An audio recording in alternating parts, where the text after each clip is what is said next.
اے ایمان والو، تم پر روزے فرض کر دیے گئے ہیں جس طرح تم سے پہلوں پہ فرض کیے گئے تھے تاکہ تمہیں تقوی حاصل ہو۔ روزہ لغت میں کہتے ہیں رک جانے کو۔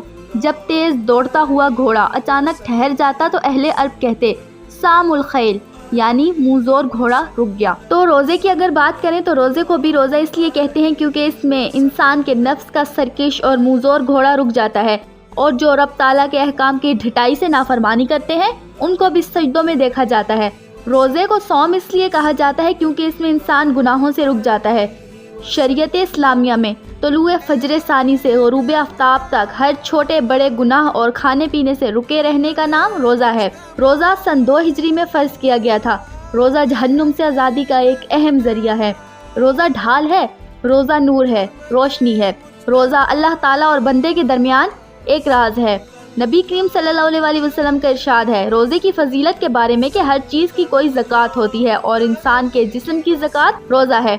مال پاک کرنے کے لیے سب سے بہترین چیز روزہ ہے، اس طرح جسم کی زکوٰۃ روزہ ہے۔ روزے سے جسم پاک ہو جاتا ہے۔ فرمان نبی صلی اللہ علیہ وسلم ہے سحری کھایا کرو کیونکہ سحری کے کھانے میں برکت ہے۔ رمضان المبارک کا پہلا عشرہ رحمت، دوسرا عشرہ مغفرت، جبکہ تیسرا عشرہ جہنم سے آزادی کا مجدہ جاں فضا ہے۔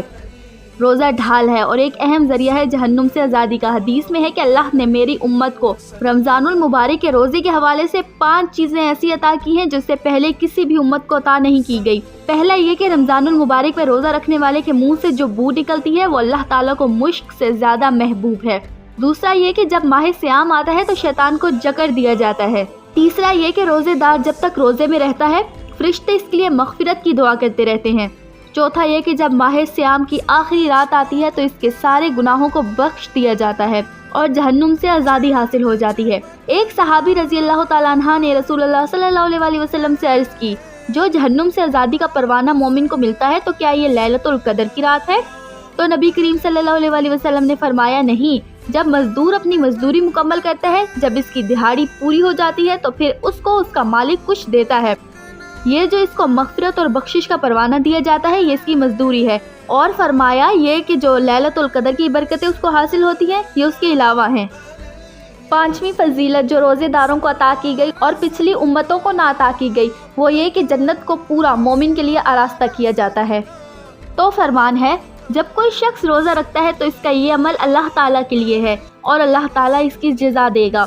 روزہ ڈھال ہے، جب کوئی شخص روزہ رکھے تو وہ اس کے اندر کوئی اللہ کی نافرمانی نہ کرے، یہاں تک کہ اگر کوئی شخص اس کو گالی بھی دے تو وہ کہے کہ میں صائم ہوں، میں روزے دار ہوں، میرا روزہ ہے، یہ کہہ کر لڑنے والے کو ٹال دے۔ تو حضور صلی اللہ علیہ وسلم نے ارشاد فرمایا مجھے قسم ہے اس رب کی کہ جس کے قبضے میں محمد کی جان ہے کہ روزے دار کی معدے سے جو بو نکلتی ہے اللہ تعالیٰ کو وہ مشک یعنی کستوری کی خوشبو سے زیادہ محبوب ہے۔